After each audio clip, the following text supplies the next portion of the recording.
All right, hello once again. This is Jeff Scott of Blackhawk Technical College. I've been going over the first 6 chapters of the Brad and Brendan Daily Sam's Teach Yourself AngularJS, JavaScript, and jQuery all-in-one text that's being used for both the 152, 167 Ajax and JavaScript website development and 152, 164 design and implementation projects classes for the spring 2016 semester at Blackhawk Technical College.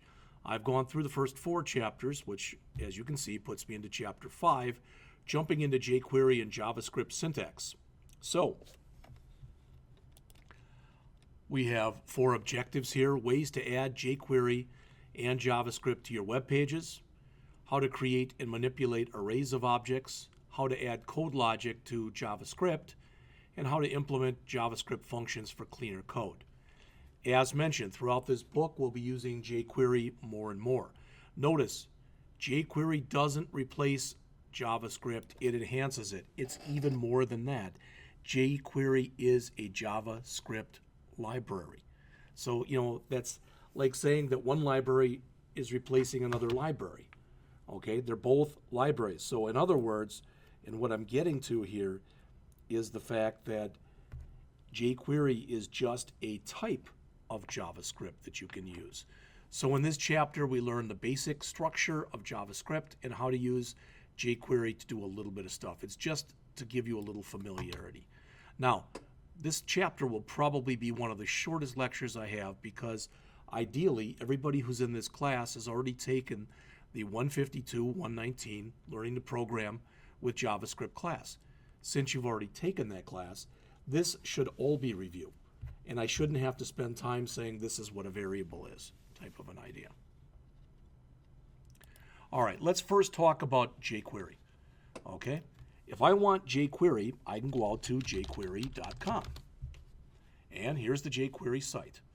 And I can either click download or I can click the download here. And you'll notice it looks a little funky.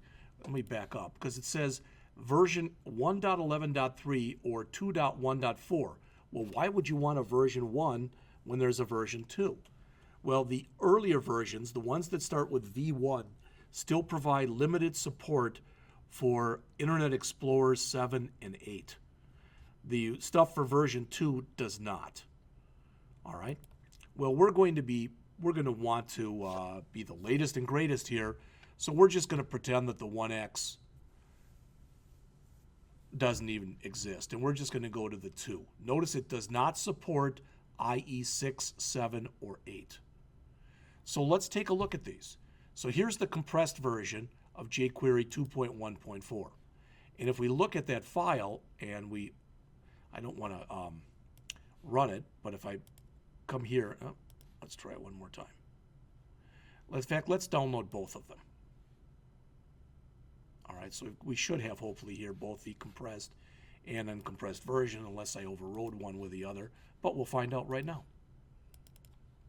So if I go out to downloads, there they are. So let's look at both of these. Here's the uncompressed version. So you'll notice almost or over 9,000 lines of code. But everything that's in here, there's a lot of comments, and a lot of stuff explains what is what. All right, so these are all different library functions that you can use. If we look at the same file in minified version, you say it's not there. Yes, it is. What a minified version does is it takes out all of the white space. All right, so let me just show you a couple things here. I'm going to grab both these files, and I'm going to go into my source code here for the book, go to Chapter 4, and I'm going to create a JS folder. And in that JS folder, I'm going to put those 2 files. All right? Let's look at the difference in size between those 2 files.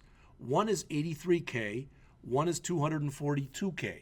So the one that is the non-minified version is approximately 3 times bigger in size.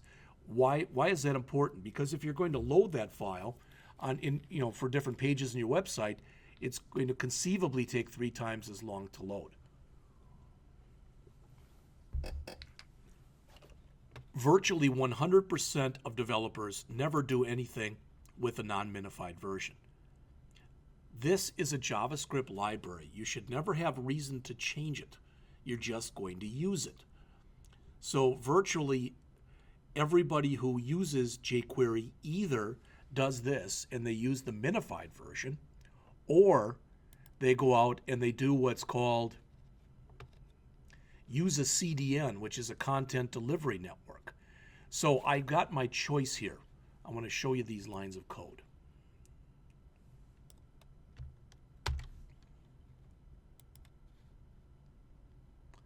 Says that file, yeah, keep it there, sure, that's fine.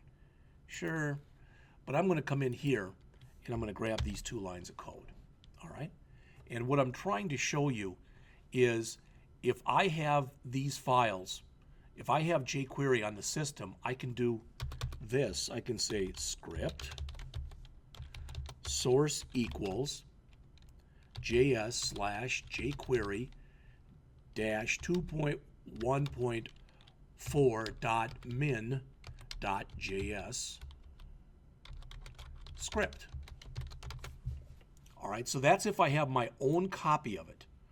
But if I don't have my own copy of it, I can grab either one of these. I don't need them both, but I can grab either one of these. In fact, I wouldn't even do it like that. First of all, notice there's no HTTP : here, which there should be. All right, and I'm going to change what's in here. So it says 1.4. So in essence, those two things do the exact same thing. This is being loaded from a content delivery network. This says go out to jQuery.com site and bring that file in. Well, what's the advantage of doing this? The advantage of doing this and using the one that's in the gray is I don't have to host jQuery myself. I can tell it to go out to a CDN and grab it and bring it into my program. There's also a pretty good chance that if the user goes out to a lot of different websites, they might already have jQuery cached on their system, so they can just use it. That's the advantage. What's the disadvantage of using this? Hopefully you realize that with this, you need an internet connection. So this won't work if the internet is down. So a lot of people say, you know what, I'm just going to load it like this and put it on there myself, because that way it'll work whether I have an internet connection or I don't have an internet connection. All right? So that's a long story, but I just showed you this, all the stuff that's in there. All right, accessing HTML event handlers, which moves us up to page 147. It says after you add JavaScript to your page, how do you get it to execute? Well, you tie JavaScript code to events. All right. Now, many of you or some of you in this class did not have me last semester, but just to show you the kind of things that I had people do, all right, I'm going to go out to the P drive here, CIS 152-119, fall 2015, in class, and I was going to grab one of these, but I have to figure out where they are. Let's try this. All right, coin flip. Okay, and let's take a look at this. No, that's not going to help too much, is it? Let's just say no to all this stuff. Okay.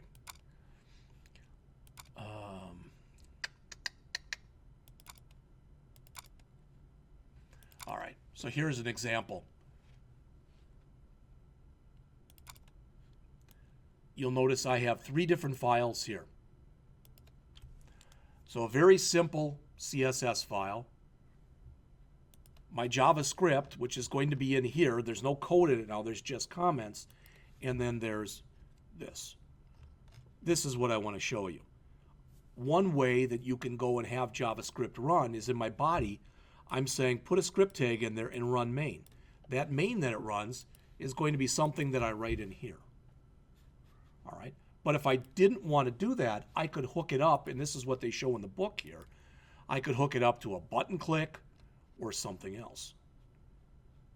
All right, so what this does is it says, okay, once jQuery, once your web page loads, call this writeIt function, which is going to go out and tell us which version of jQuery we're using. So let's look.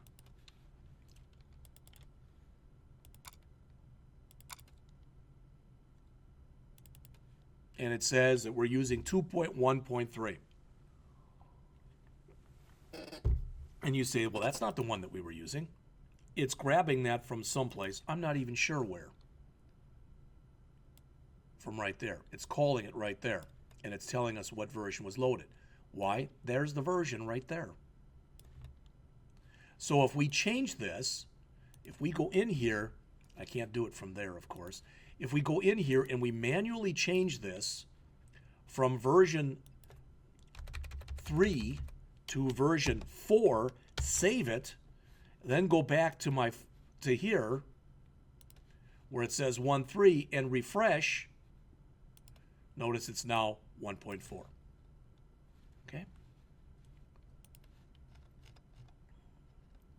And that's what they show and discuss right here. One of the most important reasons that you want to be able to work with JavaScript and eventually jQuery is so that you're able to work with the DOM. And again, the DOM stands for Document Object Model. The DOM is what happens when you create a web page. The system itself creates a document object model for you, which throws a bunch of stuff out there. Traditionally, you've had to use things like get element by ID or get elements by tag name. But when you use jQuery, you can write stuff that looks much more like this. And in English, this says, find every paragraph on the page. And I want to add CSS to it. I want to make it bold. So that will bold every paragraph that it finds on the page.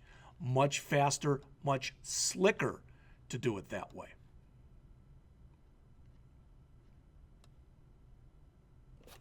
So let's look at the next example that they have here.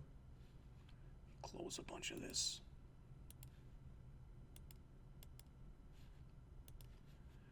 And I think it's JS functions. Nope, it's not. Then it must be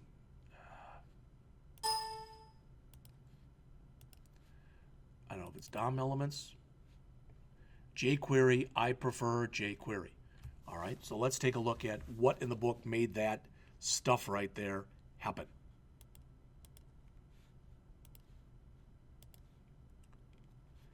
All right.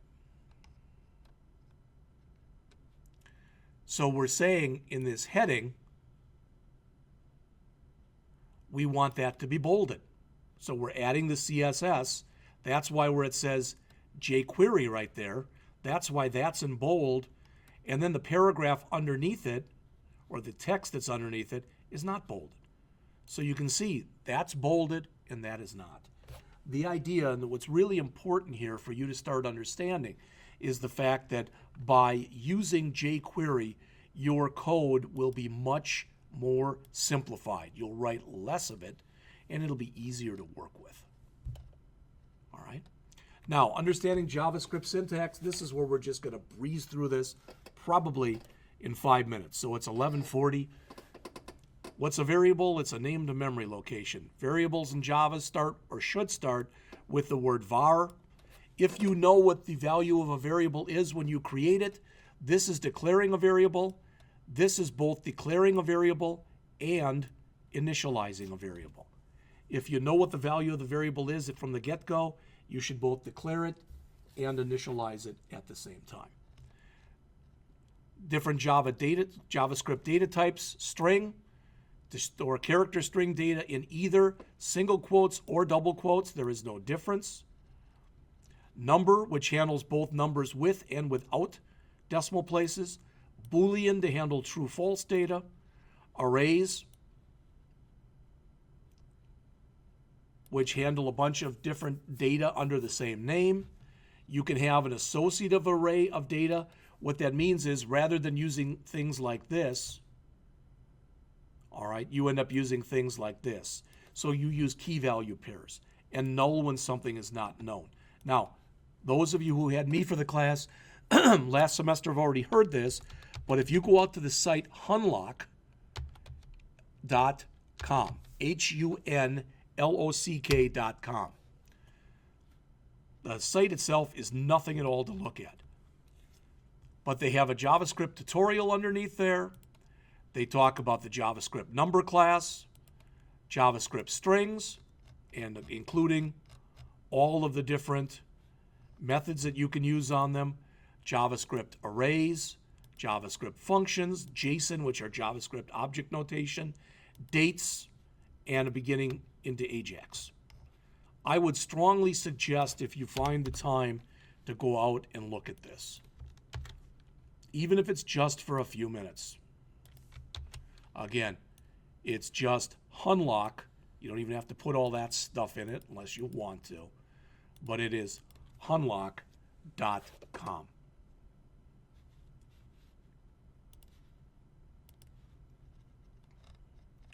The operators: addition, subtraction, multiplication, division, and modulo, plus plus for auto increment by 1, minus minus for auto decrement by 1. There's different assignment statements: equals, plus equals, which is a shortcut as shown here on 155, minus equals, times equals, divide equals, and modulo equals. Our comparison operators: double equals for equality, triple equals for equality and identity, exclamation point equals for not equals, exclamation point equal equal for not equals with identity, greater than or equal to, less than or equal to. Again, that's all review. The JavaScript comparison operators: ampersand, ampersand for ant, pipe sign for or, and exclamation point for the negation or not operator. Remember, in JavaScript, it does expect that when you write an if, that what you're checking here, your Boolean expression, is inside of parentheses. All right. Here's a switch and how that's used. The good news is, when the way that the if is done in here, the way the switch is done in here, the way all three of the looping constructs are done in here, those being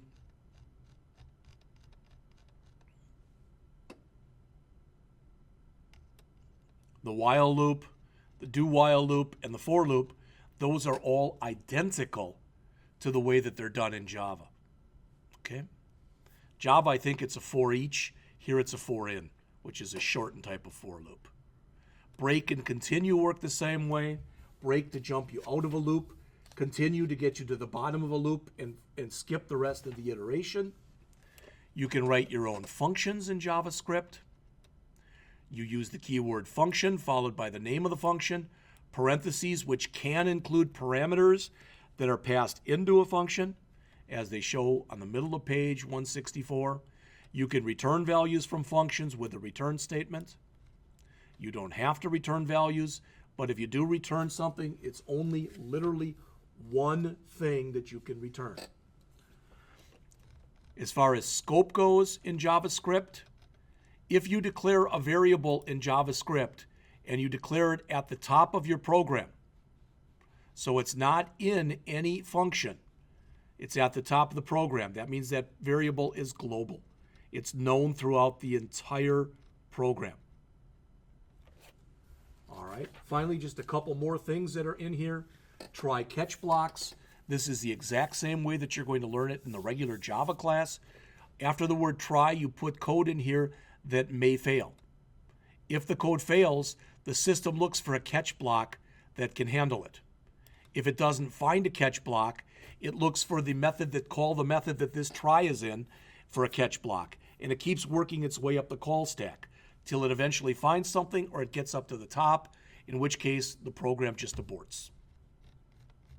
And that's pretty much it for Chapter 3. So I'm going to come back again in just a couple minutes, or Chapter 5, I should say. I'm going to come back in just a couple minutes with another short chapter that's going to talk about understanding and using JavaScript objects. So I'll be back with that shortly.